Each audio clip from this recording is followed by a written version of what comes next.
नमस्कार, अनादि टीवी के खास कार्यक्रम पावर कॉरिडोर में आपका स्वागत है और मैं हूं मनोज वर्मा। और मैं ब्रजेश चौक से। पावर कॉरिडोर में हम बात करेंगे सरकार, सियासत और ब्यूरोक्रेसी के फैसलों के अंतर्गत आती और पड़ताल करेंगे कि आखिर इन फैसलों के मायने क्या हैं। तो शुरू करते हैं खबरों की खबर लेने का ये सिलसिला।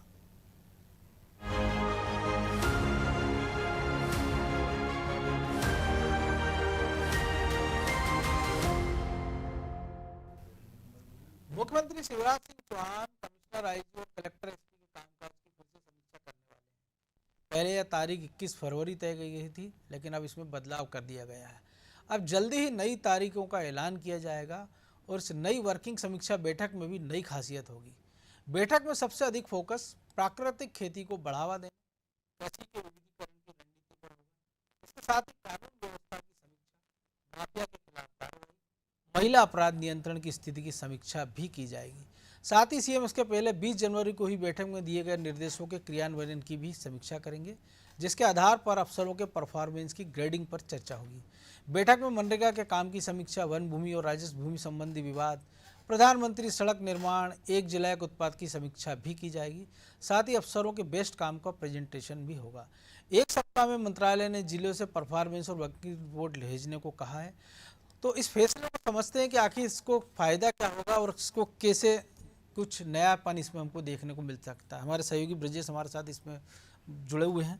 ब्रजेश जी, एक नई चीज़ हम इसमें देख रहे हैं, क्योंकि पिछले समय हमने देखा था कि प्रधानमंत्री ने जो प्राकृतिक खेती की बात की थी और ये कहा था कि जो गंगा के किनारे हैं उसकी 5 मीटर की पट्टी में खेती की जाए।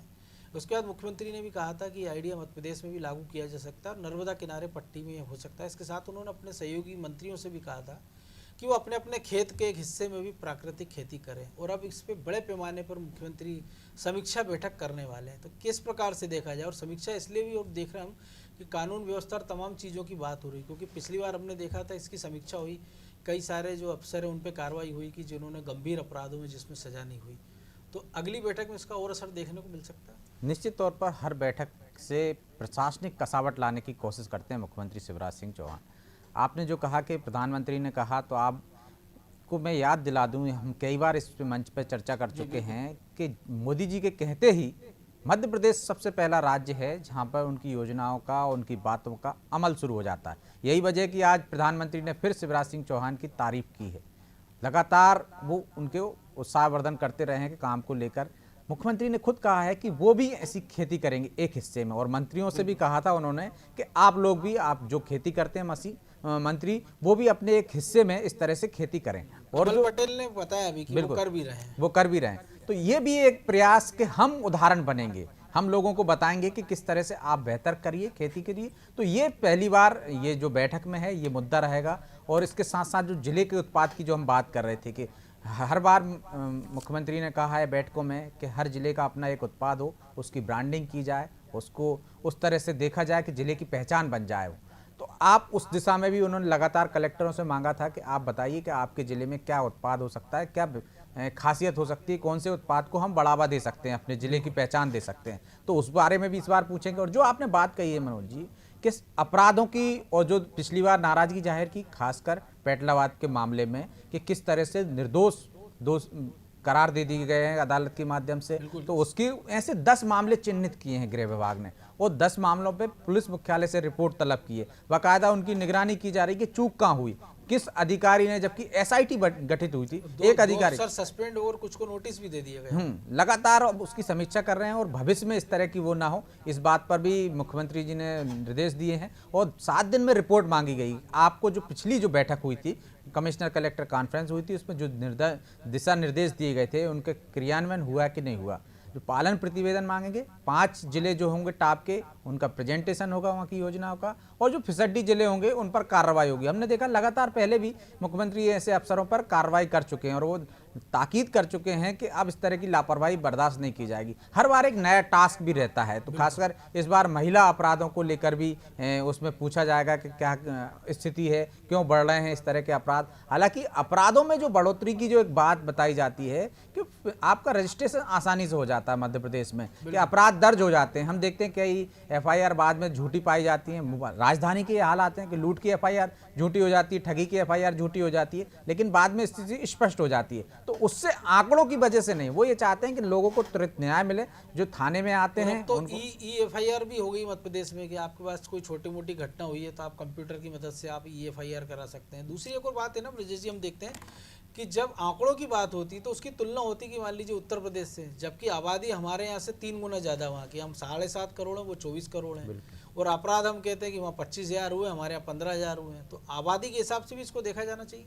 निश्चित तौर पर आबादी के हिसाब से भी देखा जाना चाहिए। और आप देखिए कि उत्तर प्रदेश में और मध्य प्रदेश में, मध्य प्रदेश शांति का टापू कहलाता है मनोज जी। बिल्कुल। जो भी उत्तर प्रदेश के हम देखते हैं कि बहुत सारे लोग मध्य प्रदेश में बस गए हैं, जो वहाँ पे रिटायर होते हैं वो बच जाते हैं, उद्योगपति बच जाते हैं, क्योंकि यहाँ पर उनको सुरक्षित महसूस करते हैं। मध्य प्रदेश वैसी परिस्थितियाँ नहीं है जिस तरह से उत्तर प्रदेश में। वहाँ अपराध का देखिए एक तरह से फिल्में तक बनी है वहाँ पे, कि अपहरण कैसे होते थे। आज भी ये हालात है वहाँ पे कि योगी सरकार ने बहुत कुछ अंकुश लगाया, लेकिन सबसे ज्यादा अपराधी आपको यदि कहीं से पाए जाएंगे तो आपको उत्तर प्रदेश का कनेक्शन कहीं ना कहीं मिल जाएगा। मध्य प्रदेश में कोई वारदात होती है, उत्तर प्रदेश का कनेक्शन मिल जाता है। ब्लास्ट में भी आप देख लीजिए, जो ज्यादा आरोपी हैं वो सबसे ज्यादा उनका जुड़ाव कहीं ना कहीं उत्तर प्रदेश से ज्यादा है।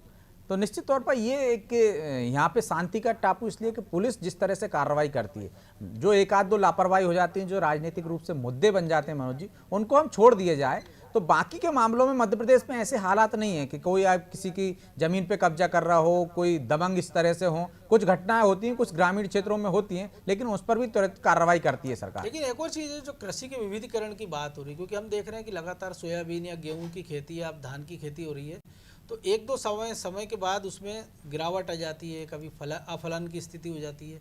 तो ये भी एक मौका है मध्य प्रदेश के लिए, क्योंकि अगर हम तिलहन में दूसरे देशों पर निर्भर हैं, विदेशों पर निर्भर हैं, तो यहाँ पे भी इस पर अगर चर्चा होती और इस पर अगर खेती इसकी बढ़ावा देती सरकार, या इस बैठक में कुछ उस पर निष्कर्ष निकलता है, तो शायद मध्य प्रदेश के लिए भी ठीक रहेगा। निश्चित तौर पर मनोज जी, हमने पहले देखा कि मध्य प्रदेश में सोयाबीन की उत्पादन सबसे ज़्यादा होती थी, और आपने देखा होगा कि हम राजधानी से लगे हुए सलामतपुर में बाकायदा फैक्ट्री डली थी, सोयाबीन खरीदते थे और तेल तक यहीं बनाया जाता था और बेचा जाता था। लेकिन वो उस रिस्की जो हो गया, रिस्की में खेती हो गई है, उसमें रिस्क ज़्यादा है मध्य प्रदेश के हिसाब से, या आबो हवा यहाँ से ऐसा है कि ज़्यादा ज़मीन उसके मुफीद नहीं है, कि 2-4 बार लगातार जब सोयाबीन की फसलें पिटने लगी तो लोग मूंग की खेती पे चले गए हैं। हम देखते हैं नर्मदा किनारे की जो पट्टी है वहाँ 3-3 फसलें ली जाती हैं। तो आपने किसानों ने खुद, जब उनको लगा कि बार बार इस तरह के उनके साथ चोट हो रही है, एक तरह से रिस्क हो रहा है, ज़्यादा खतरे बढ़ रहे हैं, नुकसान तो हो रहा है, आसानी से गेहूं की फसल जो होती है उसमें उतना रिस्क नहीं रहता मनोज जी। यदि आपने उत्पादन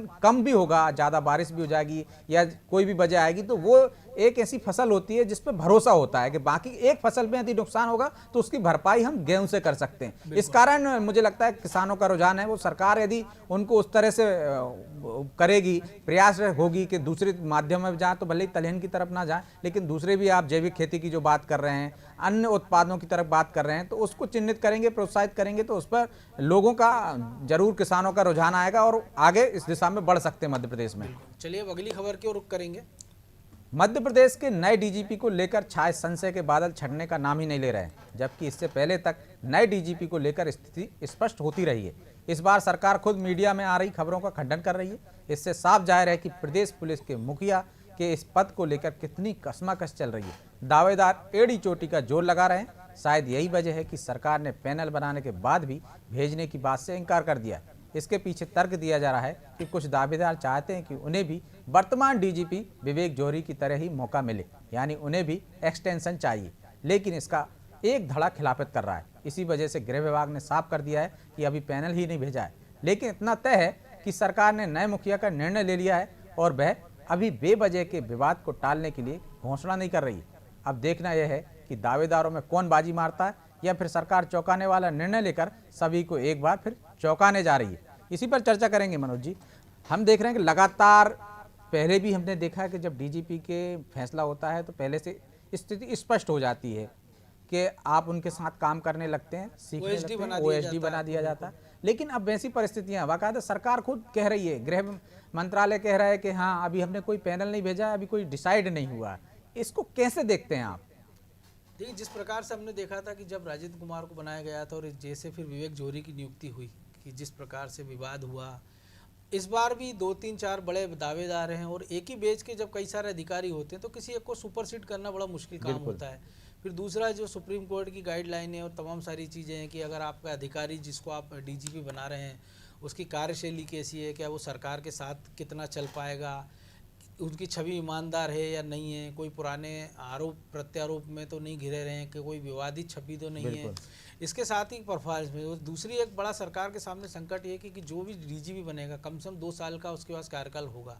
लेकिन एक नहीं लगता आपको पुराने जो जौहरी साहब के माध्यम से जो एक नई परंपरा चल पड़ी है उसके कारण दावेदारों की संख्या बढ़ गई? जिस तरह हम देख रहे हैं 87 बैच के सुधीर सक्सेना प्रबल दावेदार माने जा रहे हैं क्योंकि उनके पास दिल्ली डेपुटेशन दिल्ली डेपुटेशन पे है, क्योंकि उनके पास पर्याप्त समय है, उनके लिए आपको एक्सटेंशन नहीं देना पड़ेगा। दूसरे हैं आपके अरविंद कुमार, लेकिन वो इनसे जूनियर हैं, 88 बैच के हैं, जबकि 86 और 87 बैच के लगा दावेदार भी हैं। उनमें आप देखिए 86 बैच के पुरुषोत्तम शर्मा हट गए हैं दावेदारी से क्योंकि वो सस्पेंड चल रहे हैं। इसके अलावा टंडन जी का नाम आ रहा है जो मुख्यमंत्री के पसंद हैं, लोकायुक्त में हैं, ओएसडी भी रहे हैं, 88 बैच के हैं। लेकिन समस्या ये आ रही है कि वो मई में रिटायर हो रहे हैं, उनके पास 5 माह का ही समय बचा है। यदि उनको नियुक्ति दी जाती है तो फिर आपको एक्सटेंशन देना पड़ेगा।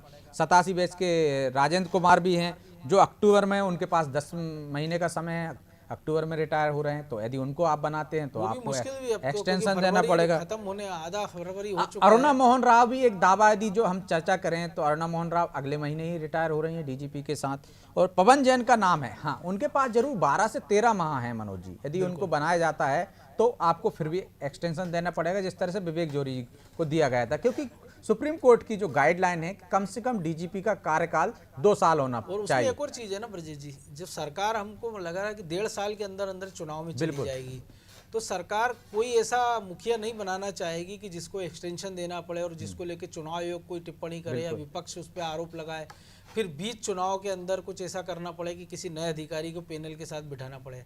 तो मुझे लगता है इसीलिए शायद सरकार खासा विचार विमर्श कर रही है और ये लगा रही है कि वो कौन अधिकारी हो सकता है जिसके साथ वो चुनाव में जा सकते हैं विधानसभा। अब ऐसे मनोज जी मैं बताऊं आपको तो ऐसे 3 अधिकारी बचते हैं जिनको एक्सटेंशन नहीं देना पड़ेगा, उनके साथ चुनाव में जा सकते हैं, उनके चुनाव के बाद भी उनका कार्यकाल रहेगा। तो आप उम्मीद कर सकते हैं कि वो ईमानदारी से काम करेंगे, क्योंकि समय है, नहीं तो चुनाव के बाद उन पर कार्रवाई हो सकती है। सरकार बदलती है तो वो भी, विपक्ष भी कह सकता है कि सरकार बदलेगी तो वो कार्रवाई कर सकता है यदि उनको लगता है कहीं भेदभाव कर रहे हैं। तो ऐसे अधिकारियों में एक तो सुधीर सक्सेना फिट बैठते हैं, दूसरे शैलेश सिंह हैं, लेकिन वो अन्य कारणों से वो दावेदारों की सूची से बाहर हैं। बिल्कुल, क्योंकि शैलेश सिंह जो हमने कहा कि सरकार नहीं चाहेगी कोई विवादित अधिकारी, क्योंकि कमलनाथ के खास माने जाते हैं, छिंदवाड़ा में वो लंबे समय रहे। बिल्कुल, और कमलनाथ के समय भी उनकी कोई ऐसी प्राइम पोस्टिंग सरकार हम ये कह सकते हैं कि वो दौड़ में ही नहीं है एक तरह से। और अरविंद कुमार का एक नाम आता है, वो 88 बैच के हैं, लेकिन उनको डीजीपी बनाने के लिए बाकी के अधिकारियों को मतलब 86 से लेकर आपको सुपरसीड करना पड़ेगा। तो वो सबसे बड़ी दिक्कत है।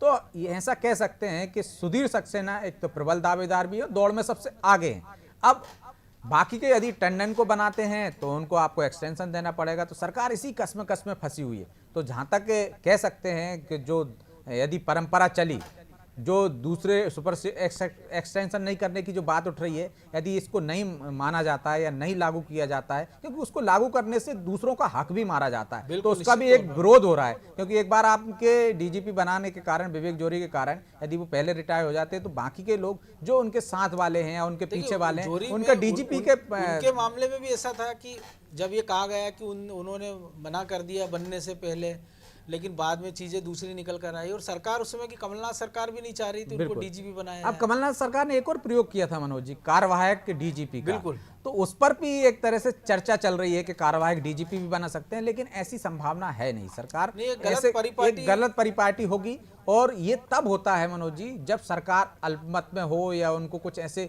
वो हैं। ये सरकार मालूम है कि 2023 तक चलेगी, चुनाव में जाएगी, तो वो ऐसे रिस्क क्यों लेगी 6-6 माह के लिए किसी को वो करे आपको, यदि उसको एक बड़ा अफसरों का एक बड़ा वर्ग फिर सरकार से नाराज भी होगा। बिल्कुल, क्योंकि ये वो अधिकारी हैं जो लंबे समय से, और एक ऐसा पद होता है डीजीपी हो या चीफ सेक्रेटरी की, जो जितने अधिकारी जब इस सेवा में आते हैं तो उन सबकी हसरत रहती है इस पद तक पहुंचना। हमने देखा था कि सीएस के मामले में किस प्रकार से पहले स्थितियां बनी और आखिर में इकबाल सिंह बैंस के नाम पर जब सहमति बनी तो 2-3 जो प्रबल दावेदार वो बहुत माने जा रहे थे, उनकी नाराजगी खबरें आई। फिर सरकार को, उनको एक अधिकारी को तो रिटायरमेंट के बाद सरकार के बारे में कहा जा रहा था कि उनको कोई मलाईदार पद पे बिठा दिया जाएगा, लेकिन ऐसा हुआ नहीं। और दूसरे जिनके बारे में कहा जा रहा था ये डीजी CS के दावेदार हैं, बिल्कुल। उनके साथ क्या हश्र हुआ ये भी सारे अफसरों को पता है। तो उम्मीद है कि सरकार सब चीज़ों पर विचार करेगी और ऐसा निर्णय लेगी जो अधिकारियों को भी मान्य हो और लोगों को भी लगे कि किसी को ओबलाइज नहीं किया गया है। निश्चित तौर पर। चलिए अब अगली खबर का रुख करते हैं। अब तक राजनेता ही सरकारों पर जासूसी का आरोप लगाते रहे हैं। खासकर विपक्षी नेता सरकार पर उनके फोन के जरिए जासूसी का मामला गाये बेगाये उठाते रहे हैं। लेकिन पहली बार प्रदेश के एक IAS ने भी अपनी निजता के हनन की आशंका जाहिर की है।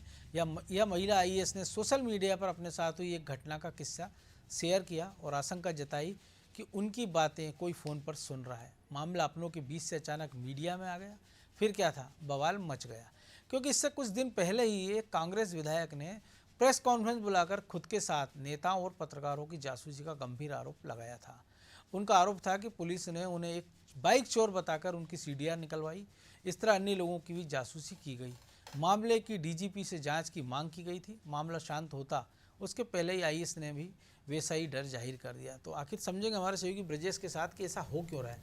ब्रजेश जी, लगातार जिन लोगों के जिम्मे हम देखते हैं कि जो सारी चीज़ें कानून व्यवस्था की, और अगर उन लोगों की अगर ये डर सता रहा है कि उनकी बातें कोई सुन रहा है, उनकी निजता का हनन हो रहा है, तो दो चीज़ें, एक तो या तो वो भी सुरक्षित नहीं है, या उस वर्ग के उस कैडर के लोगों को सोचना चाहिए कि आम आदमी की निजता की सुरक्षा की जिम्मेदारी उनकी है। तो जब उनकी निजता का हनन हो सकता है तो आम आदमी की निजता का हनन ना हो, इसका भी वो ध्यान रखें। बिल्कुल ध्यान रखना चाहिए। लेकिन मनोज जी, आप देखिए, जो पावर में होता है, यदि वो इस तरह की शंका जाहिर करे तो उसको मालूम होता है कि पावर के लूप होल क्या होते हैं, पावर की ताकत क्या होती है। तो वो दोनों चीजों को जानते हैं और उनको मालूम है कि किस तरह से किया जाता होगा। पब्लिक तो एक आम आदमी सोचता है कि हाँ, फोन टैपिंग होगी, फोन टैपिंग होती होगी, लेकिन उससे हमें क्या फर्क पड़ता है? फर्क बड़े लोगों को पड़ता है जिनको खोने को डर है। फोन टैप करके होगा क्या, वो इस निश्चिंतता से बैठ जाता है। लेकिन जो पावरफुल लोग हैं, यदि उनको डर सताता है तो निश्चित तौर पर वो दूसरों की करते होंगे। उनको सिस्टम के बारे में पता होगा कि किस तरह से इस तरह से फोन टैपिंग की जाती है, या उनको ये पता है कि वो किस तरह की बातें करते हैं और क्या उसके साइड इफेक्ट हो सकते हैं जब ये बातचीत लीक होती होगी या कोई तीसरा पक्ष उसको सुनता। अब जो महिला IAS हैं, जिनके पति IPS हैं, उन्होंने एक किस्सा ट्विटर पर शेयर किया था। उन्होंने कहा था कि वो एक कॉन्फ्रेंस हॉल में थी, वहाँ उनका एक महंगा पेन खो गया था। उस पेन को ढूंढने के लिए उन्होंने अपने PA से कहा था। तमाम तरह की 1-2-4 फ़ोन लगाए थे, लेकिन ये बातें उनकी, जो उनको कहा कि उनका फ़ोन सुन रहा है, उनकी बातें सुन रहा है, और वो लीक हो गई क्योंकि फेसबुक पे इस तरह के कमेंट्स आने लगे। तो उन्होंने शंका जाहिर की कि उनकी बातें सुन रहा है फ़ोन, यानी कि एक तरह से जाहिर की है कि हाँ, जासूसी हो रही है उनकी भी। और ऐसी तरह की हम पिछले कार्यक्रम में भी चर्चा कर चुके हैं मनोज जी, कि किस तरह से नीले डागा, जो कांग्रेस के विधायक हैं बैतूल से, उन्होंने SP पर आरोप लगाया था कि उनके मोबाइल की CDR निकाली गई। उनके ही मोबाइल की नहीं, वहाँ के भाजपा नेता, कांग्रेस नेता और पत्रकारों, व्यापारियों की, प्रतिष्ठित लोगों की CDR निकाली गई है। विधायक का यहाँ तक आरोप था कि उनको बाइक चोर बताया गया है, बाइक चोर बताकर उनकी डिटेल मांगी गई है। ये पूरा रिकॉर्ड में दर्ज है। कोई भी ऐसे जानकारी निकलवा सकता था, लेकिन अब नियम थोड़े सख्त नियम ऐसे हो गए कि आप SP के आदेश पर ही, उनके मेल के माध्यम से ही जानकारी जायज कारण बताना पड़ता है। आपके यहाँ अपराध में आप उनकी जासूसी कर रहे हैं, चोर हैं उनकी, इसलिए CDR चाहिए आपको। तो उन्होंने कहा कि मुझे चोर बताकर मेरी CDR ली गई है कि मैं किससे बात करता हूँ, कितने मिनट किस किस से संपर्क में हूँ। ये तमाम तरह के जो आरोप लगे, उसकी DGP से शिकायत हुई, जांच की मांग की गई थी। वो आरोप तो अभी शांत भी नहीं हुए थे कि IAS ने इस तरह से आरोप लगा दिए। ऐसे पहले भी आरोप लगते रहे सरकार पे। उमा भारती की सरकार थी, तब देखिए आप, जब दूसरी सरकार होती है, हम राजस्थान सरकार की बात करें, तो उन पर भी बाकायदा आरोप लगे थे कि उन्हीं के पार्टी के सचिन पायलट ने प्रदेश अध्यक्ष उनके खिलाफ FIR करा दी थी। FIR भी तो पुष्टि हो गई थी कि सरकारें जासूसी कराती हैं। लेकिन वो सरकारों की जासूसी की बात है। ये बात है कि अधिकारी भी यदि चाहें तो जासूसी करा सकते हैं। तो निश्चित तौर पर ये गंभीर मामला है, इस पर सरकार को विचार करना चाहिए। यदि कोई महिला IAS कह रही है, कोई IAS अफसर कह रहा है, एक विधायक कह रहा है, तो उसकी जांच होना चाहिए, ताकि लोगों को पता चले कि निजता का हनन उनका भी नहीं हो रहा है या उनका हो रहा है। तो इस पर स्पष्टीकरण आना चाहिए, खासकर जब बड़े लोग इस तरह की आशंका जाहिर कर रहे हैं। तो दूध का दूध, पानी का पानी होना चाहिए। तो मुझे लगता है सरकार इस पर विचार करेगी। बिल्कुल। चलिए अब अगली खबर की ओर रुख करेंगे। राजधानी के RKDF ग्रुप की सर्वपल्ली राधाकृष्णन यूनिवर्सिटी यानी SRK फर्जी डिग्रियां और सर्टिफिकेट बेचने को लेकर एक बार फिर सुर्खियों में। तेलंगाना की हैदराबाद पुलिस ने SRK यूनिवर्सिटी के एक टीचर को फर्जी डिग्री बेचने के मामले में गिरफ्तार कर लिया है। बता दें कि हैदराबाद के मेहदीपट्टनम में प्राइड एजुकेशन एकेडमी के नाम से एक कंसल्टेंसी एजेंसी चलाई जा रही है। ये एजेंसी पैसा लेकर SRK यूनिवर्सिटी और सागर के स्वामी विवेकानंद यूनिवर्सिटी की डिग्रियां उपलब्ध कराती थी। हैदराबाद पुलिस ने भोपाल से केतन सिंह नामक एक शख्स को दबोचा तो मामले का खुलासा हुआ। यह पहला मामला नहीं है, जबकि यूनिवर्सिटी पर इससे पहले भी आरोप लगते रहे। इसके पहले SRK यूनिवर्सिटी ने छत्तीसगढ़ से विधायक डॉक्टर विनय जायसवाल का फर्जी सर्टिफिकेट जारी कर दिया था। मास्टर ऑफ सर्जरी की पोस्ट ग्रेजुएट डिग्रीधारी डॉक्टर विनय जायसवाल को पता चला था कि मध्य प्रदेश की प्राइवेट यूनिवर्सिटी से बिना पढ़े ही डिग्रियां मिल रही, जिसके बाद उन्होंने एक एजेंट के जरिए SRK यूनिवर्सिटी के एडमिशन काउंसलर मोइन कादरी से संपर्क किया। कादरी ने 6 जुलाई 2019 को यूनिवर्सिटी के खाते में पैसा जमा कराया और बैंक डेट 2018 वर्ष का DCA का सर्टिफिकेट बनाकर भेज दिया। विधायक ने फरवरी 2021 में मामले की शिकायत मुख्यमंत्री शिवराज सिंह चौहान से की थी, लेकिन एक साल बाद भी कोई कार्रवाई नहीं हुई। SRK यूनिवर्सिटी ने विधायक की शिकायत पर जवाब देते हुए बताया कि उक्त डिप्लोमा उनकी यूनिवर्सिटी का नहीं है। इसी खबर को और बेहतर तरीके से समझने की कोशिश करेंगे मनोज जी से। फर्जी डिग्रियों के मामले पहले भी आए, फर्जी लेटर के मामले भी हमने देखे कि विधायकों के सिफारशी लेटर चले जाते हैं, तबादले हो जाते हैं। ये तो डिग्री, कई सारे लोग पकड़े गए, ये तो डिग्रियां बांट रहे हैं, तो ये तो बहुत ही गंभीर मामला हो। और एक साल पहले यदि किसी विधायक ने शिकायत की है और उस पर सुनवाई नहीं हो तो निश्चित तौर पर ये और भी गंभीर हो जाता है, कार्रवाई नहीं होती, जबकि दूसरे राज्यों की पुलिस यहाँ से उसी यूनिवर्सिटी के एक व्यक्ति को पकड़ कर ले जाती है। बिल्कुल निश्चित तौर पर देखिए ब्रजेश जी, जब से मामला आया है तो हाई प्रोफाइल मामला है, क्योंकि जो कॉलेज संचालक हैं उनके जो कांग्रेस के बड़े नेताओं से संपर्क हैं, और यही कारण था कि पिछले जब सोचिए कि विधायक की फर्जी डिग्री, और एक डॉक्टर विधायक है जो जिसको मास्टर डिग्री जारी कर दी गई बिना पढ़े और जिस लिखे, विधायक ने स्टिंग ऑपरेशन करके खुलासा किया। और एक साल पहले उन्होंने शिकायत की थी मुख्यमंत्री को। इसके बाद जब उच्च शिक्षा मंत्री मोहन यादव, उन्होंने कहा था कि इस मामले की वो जांच कराएंगे, लेकिन कुछ समय वो जांच चली, विधायक के बयान भी नहीं हुए और मामले को ठंडे बस्ते में डाल दिया गया। इसके बाद विधायक ने एक RTI एक्टिविस्ट की मदद ली। उन RTI एक्टिविस्ट ने जब RTI लगाई तो कॉलेज ने 2% जवाब दे दिया कि ये डिग्री उनके कॉलेज की नहीं है, क्योंकि उनको पता था अगर वो ये कहते कि उनके यहाँ की डिग्री ये जारी की गई है तो फिर ये सवाल आता कि जब विधायक वहाँ पढ़े नहीं है, क्योंकि उस समय विधायक कभी विधानसभा में होते अपने क्षेत्र में, तो फिर डिग्री कैसे जारी होती। तो वो सारे ऊपर से नीचे तक संचालक से लेकिन अकाउंट में राशि दी है, बिल्कुल, वहाँ तो के वही मैं कह रहा हूँ कि कर्मचारी की, सारे और लोग बैक डेट फंसते में हैं। आप फर्जी सर्टिफिकेट दे रहे हैं। वही तो सारे लोग फंसते। तो उन्होंने जब विधायक ने इसीलिए सीधे मुख्यमंत्री को शिकायत की थी, इसके बाद उच्च शिक्षा विभाग के मामला पहुंचा था। लेकिन जैसे मैंने कहा कि कांग्रेस के चूंकि एक बड़े नेताओं के उनसे सीधे संपर्क हैं यूनिवर्सिटी मालिकों के, तो इस मामले को दबा दिया गया। और अभी भी हैदराबाद तेलंगाना पुलिस ने जब इस मामले में छापामार कार्रवाई की तो भोपाल पुलिस को भी तब पता लगा जब तेलंगाना पुलिस यहाँ आई और आरोपी केतन सिंह, जो कि असिस्टेंट प्रोफेसर है इस यूनिवर्सिटी में, उनको गिरफ्तार किया। और खुद केतन सिंह ने कहा था कि वो तो इस रैकेट का एक मोहरा है, पूरे देश में इसका रैकेट फैला हुआ है। उसके बाद मध्य प्रदेश के कांग्रेस के एक बड़े दिग्गज नेता ने तेलंगाना के मुख्यमंत्री से संपर्क किया और केतन सिंह के मामले में कहा, ये सुनने में आया कि कहा जा रहा है कि मालिकों तक इसकी आंच ना पहुंचे। और विधायक भी अब इस बात के लिए अड़ गए हैं। उन्होंने भी, उनसे भी जब बात हुई है तो उनका भी यही कहना है कि इस मामले को लेकर वो कोर्ट में जाएंगे और ये मांग करेंगे कि यूनिवर्सिटी की जांच हो। तो एक तरफ हम देख रहे हैं कि कांग्रेस आरोप लगाती है व्यापक घोटाले को लेकर, लेकिन उससे जुड़े जब घोटाले निकलते हैं, क्योंकि ये भी हम उसी कैटेगरी मान सकते हैं कि आप तो बिना पढ़े लिखे डिग्री दे रहे हो। अगर कल को आपने किसी को डॉक्टर की डिग्री दे दी और उसका वो इलाज करने लगे लोगों का, तो कितनी जान लेगा। आपने किसी को इंजीनियर की डिग्री दे दी और उसको नौकरी लग जाए और उसको कोई डैम बनाने का ठेका काम मिल जाए, कोई बिल्डिंग बनाने का, कोई पुल बनाने का, कोई अस्पताल बनाने का, तो वो कितना खतरनाक साबित हो सकता है।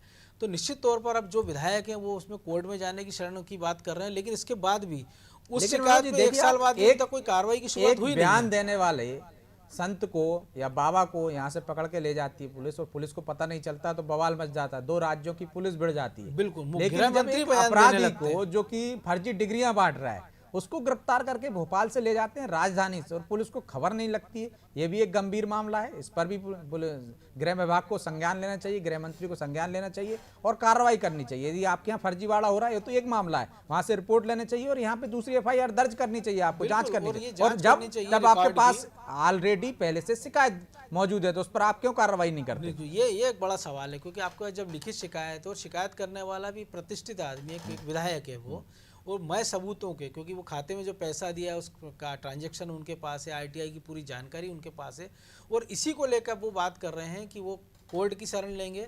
और हो सकता है कि कोर्ट में अगर इस मामले को जाता है और कोर्ट जांच के आदेश देता है तो फिर शायद ये जो बचाने के प्रयास हो रहे हैं संचालकों को या जो भी इसमें प्रभाव, लेकिन आपने जो एक बात कही है कि एक कांग्रेस नेता इसमें प्रयासरत हैं, तो देखते हैं हम यहाँ पर मध्य प्रदेश में भाजपा की सरकार है और दोनों में कांटे का मुकाबला होता है, दोनों इस तरह से झगड़े होते हैं एक तरह से देखे जाए। लेकिन आपको नहीं लगता कि इस एक मामले ने पोल खोल दी है सरकार की और विपक्ष की कि दोनों हमाम में दोनों नंगे हैं? आप इसे अकेला मामला क्यों मान रहे हैं? हमने ऐसे अतीत में कई सारे इस कार्यक्रम उदाहरण हमने देखे हैं। पौधरोपण की बात हो, व्यापम की बात हो, सिंगस्त की बात हो, किसान कर्ज माफी की बात हो, कि आरोप प्रत्यारोप बहुत लगते हैं, लेकिन जब मामला फाइनल डिसीजन लेने के लिए आता है कि कोई एक सरकार उस पर कुछ कार्रवाई कर सकती है, तो उसमें लूप होल से बचा लिया जाता है। तो ये भी वैसा ही मामला है ब्रजेश जी। उम्मीद है कि सरकार इस पर विचार करेगी और जो हम पहले भी कह चुके हैं, दूध का दूध और पानी का पानी करेगी। पावर कॉरिडोर में आज बस इतना ही। अगले हफ्ते मिलेंगे सरकार के कुछ नए फैसलों की अंतरकथा के साथ। तब तक के लिए हमें दीजिए इजाजत और आप देखते रहिए अनादि टीवी। नमस्कार।